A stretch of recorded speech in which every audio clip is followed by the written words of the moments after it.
దేవుని పరిశుద్ధ నామానికి మహిమ కలుగును గాక. దేవుని బిడ్డలారా, ఈరోజు ఆదివారం అంతట్లో దేవాది దేవుడు మనకి ఎంతగానో సహాయం చేస్తూ వచ్చారు.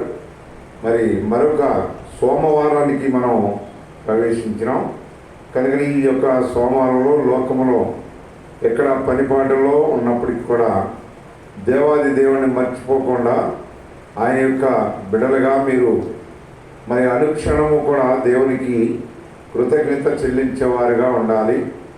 మీ దగ్గర బైబిల్ ఉంటే తీయండి. రోమీయులకు రాసిన పత్రిక 8వ అధ్యాయం 28వ వచనంలో ఈ విధంగా రాయబడుతూ ఉంది. దేవుణ్ణి ప్రేమించు వారికి అనగా ఆయన సంకల్పము చొప్పున పిలువబడిన వారికి మేలు కలుగుటకై సమస్తమును సమకూడి జరుగుతున్నవి. చూడండి, ఇక్కడ దేవుని ప్రేమిస్తే నీ కార్యాలు దేవాది దేవుడు జరిగించేవాడిగా ఉంటాడు.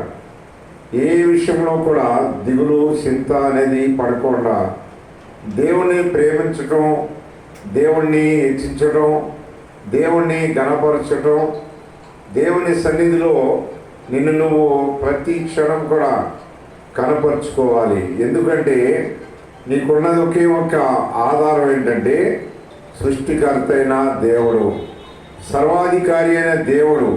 ఆయన తప్ప ఇంకా వేరొక రక్షకుడు లేడు. కనుక ఆయన ప్రేమించాలి. కనుక నేను ప్రేమించినప్పుడు నీకు జరిగే మేలంటే సమస్తమును అంటున్నాడు. సమస్తమును సమకూడి మేలుకే నీకు దేవాది దేవుడు చేసేవాడిగా ఉంటాడు.